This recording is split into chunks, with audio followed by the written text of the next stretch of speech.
औज़ुबिल्लाहिमिनश्शैतानिर्रजीम बिस्मिल्लाहिर्रहमानिर्रहीम। अस्सलामुअलैकुम मोहतरम नाज़रीन, उम्मीद है आप सब खैरियत से होंगे। जहाँ भी रहें हमेशा खुश रहें और हंसते मुस्कुराते रहें। आज की वीडियो है लाहौर की कुछ तारीख़ी इमारत का दिलचस्प सा वाक़या, जो शायद ही आपको मालूम हो, क्योंकि ये इमारत वो है जहाँ पे सलाम करने तो सब लोग जाते हैं, लेकिन कोई ये नहीं जानता कि इनके पीछे हकीकत क्या है। तो चलिए वीडियो को शुरू करते हैं। इस वाक़ये में ये बात बताई गई है कि लाहौर में वाक़या हज़रत बाबा शाह जमाल रहमतुल्लाह अलैह के तामीर करदा दरबार की क्या हकीकत है और इसकी तामीर कैसे हुई। इस वाक़या में बहुत ही दिलचस्प तरीके से बताया गया है। अपनी मालूमात के में इजाफे के लिए इस वीडियो को पूरा देखें।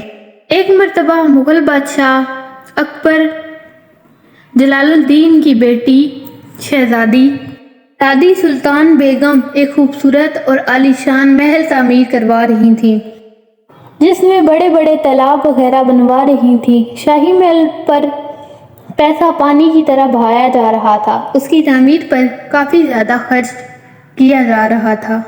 उस दौर में अल्लाह के एक वली हज़रत शाह जमाल रहमतुल्लाह अलैह, जो रूहानियत और बलागत के बादशाह थे और उस वक़्त की बरगज़ीदा हस्तियों में शुमार किए जाते थे, उन्होंने भी अपना एक बुलंद बाला और फलक बोस दमदमा बनाने का इरादा फरमाया। दमदमा का मतलब है आरज़ी किला। इस दमदमे को एक टेले पर बनवाने का सारा इंतज़ाम होने लगा। जब सारी तैयारियां मुकम्मल हो गईं और सामान वगैरह इकट्ठा हो गया, तो मसला मज़दूरों और कारीगरों का आ गया, क्योंकि उस वक्त के सारे कारीगर बादशाह सलामत का महल तैयार करने में मसरूफ़ थे।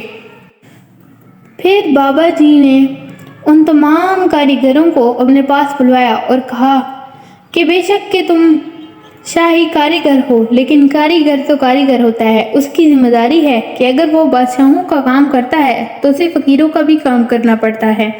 लोग शाही महल के साथ साथ हमारा ममार भी बना दो। तो उन तमाम ममारों ने कहा कि हम लोग शाही ममार हैं और हमें जितनी उजरत शाही महल वाले देते हैं, इतनी आप दे नहीं सकते। और दूसरी बात यह है कि हमारे पास इतना वक्त भी नहीं होता। हम सारा दिन तो शाही महल की तामीर करते रहते हैं, आपकी तामीर कैसे करेंगे। तो ये बात सुनकर आपने मुस्कुराते हुए कहा कि देखो ममारो, तुम लोग कीमत की फिक्र ना करो। कीमत तुम लोगों को इतनी ही दी जाएगी जितनी शाही महल के लिए तुम लोगों को दी जाती है। रही बात काम की, तो आप दिन को शहजादी का काम करते हैं तो रात को आप मेरा काम किया करें, और इस तरह आपको दुगनी दौलत मिलती रहेगी। तमाम ममार राजी हो गए। दिन को वो शहजादी का महल तामीर करते और रात को वो आप रहमतुल्लाह अलैह का दमदमा तामीर करते थे। इसी तरह काम जारी था कि एक रात जब हजरत के दमदमा का काम हो रहा था, तो चिरागों में से तेल खत्म हो गया और कोई दुकान भी खुली नहीं थी, क्योंकि रात का वक्त था और तेल भी बिल्कुल ख़त्म हो गया था। तो तमाम ममार हाथ पे हाथ धर कर बैठ गए। जब ये खबर आप रहमतुल्लाह अलैह के पास पहुंची, तो आपने कहा कि अगर तेल ख़त्म हो गया है तो कोई बात नहीं, आप चिरागों में मेरे कुएं का पानी डाल दें। कुआं तेल का नहीं है, लेकिन वो तेल का काम कर देगा। चनाचा आपके हुक्म पर अमल किया गया और तमाम लोगों ने ऐसा ही किया जैसा आपने कहा था। जैसे ही उन्होंने कुएं से पानी निकाल कर चिरागों में डाला, तो चिराग जल उठे। ऐसा लगता था जैसे किसी ने तेल डाला हो।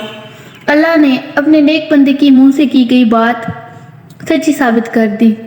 आपकी ये करामत इतनी मशहूर हुई कि दूर दूर से लोग आपके शदाई हो गए और आपकी करामात का इतना चर्चा हुआ कि लोग आपके मुरीद बन गए।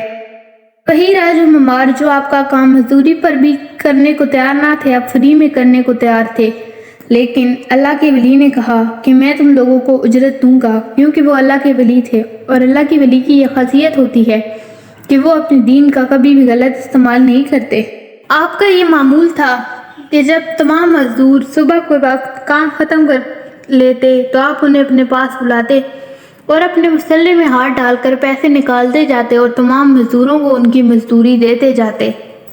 عمار بڑے حیران تھے کہ آپ کی جانماز کے نیچے ایسا کون سا خزانہ دفن ہے جس سے اتنی دولت نکل آتی ہے، لیکن کسی میں بھی سوال کرنے کی ہمت نہ تھی۔ جب ممار تعمیر کر چکے اور حضرت کا دمدمہ تعمیر ہو گیا، ادھر شاہی محل بھی تعمیر ہو گیا، تو شاہی محل ممار کے مقابلے میں پست دکھائی دینے لگا۔ یہ بات ناگوار گزری۔ ممار کی اونچائی شاہی محل سے زیادہ تھی، محل سے اونچا زیادہ تھی۔ انہوں نے یہ بات شہزادی سلطان تک پہنچائی اور انہیں یہ مشورہ دیا کہ آپ انہیں کہیں کہ وہ محل کی بے حرمتی نہ کریں اور اپنی عمارت کو تھوڑا نیچے کروا لیں۔ شہزادی نے تمام لوگوں کے مشورے پر عمل کیا اور حضرت شاہ جمال کو اپنے پاس بلوایا اور ان سے کہا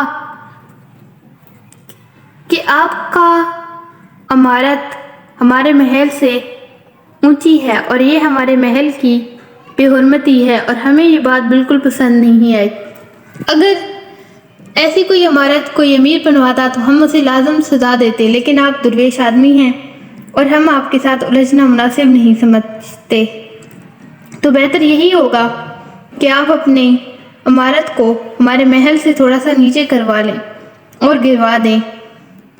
یہ بات سن کر آپ رحمۃ اللہ علیہ نے فرمایا کہ اے شہزادی، تمہیں اپنے شاہی جاہ و جلال پر بڑا ناز ہے، لیکن چونکہ شہزادی نے یہ بات کہی تھی کہ اس سے ہماری بے پردگی ہوتی ہے، تو آپ نے فرمایا کہ پردہ کیونکہ خدا کا حکم ہے اس لیے ہم اپنے دمدمہ کو نیچے کروا لیں گے، لیکن جس محل پہ تمہیں بڑا ناز ہے ان قریب وہ تباہ ہو جائے گا اور سب کچھ ختم ہو جائے گا۔ آپ اپنے دمدمہ میں واپس آ گئے اور رات کو عمارت کے اوپر والے حصے میں کیفیت عارفہ میں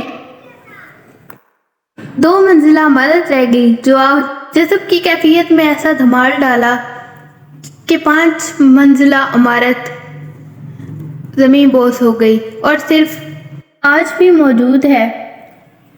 حضرت کی یہ عمارت ابھی تک بھی موجود ہے، جبکہ شہزادی کا محل سکھوں کی حکومت میں سکھوں نے توڑ دیا تھا، جبکہ آپ کی اس دمدمہ کی طرف کسی نے دیکھنے کی بھی جرات نہیں کی، اور آج بھی وہ ویسا ہی صحیح اور سلامت موجود ہے، کیونکہ وہ اللہ کے ولی کا گھر تھا۔ امید ہے آپ کو آج کا یہ خوبصورت واقعہ پسند آیا ہوگا۔ اس واقعے سے ہمیں یہ سبق ملتا ہے کہ کبھی بھی اپنی دولت یا کسی بھی چیز پر، چاہے وہ خوبصورتی ہو، دولت ہو یا کوئی بھی چیز ہو، اس پر اتنا ناز نہ کریں کہ آپ کی اللہ پکڑ فرمائے اور آپ پچھتاوے کے سوا کچھ نہ کر سکیں۔ ہمیشہ اپنے اللہ پہ بھروسہ رکھیں اور کبھی غرور نہ کریں۔ یاد رکھیں کہ غرور وہ واحد چیز ہے جس نے شیطان کو جنت سے نکالا تھا۔ امید ہے آپ کو آج کا واقعہ پسند آیا ہوگا۔ ملتے ہیں ایک نئے ویڈیو میں، تب تک کے لیے اللہ حافظ۔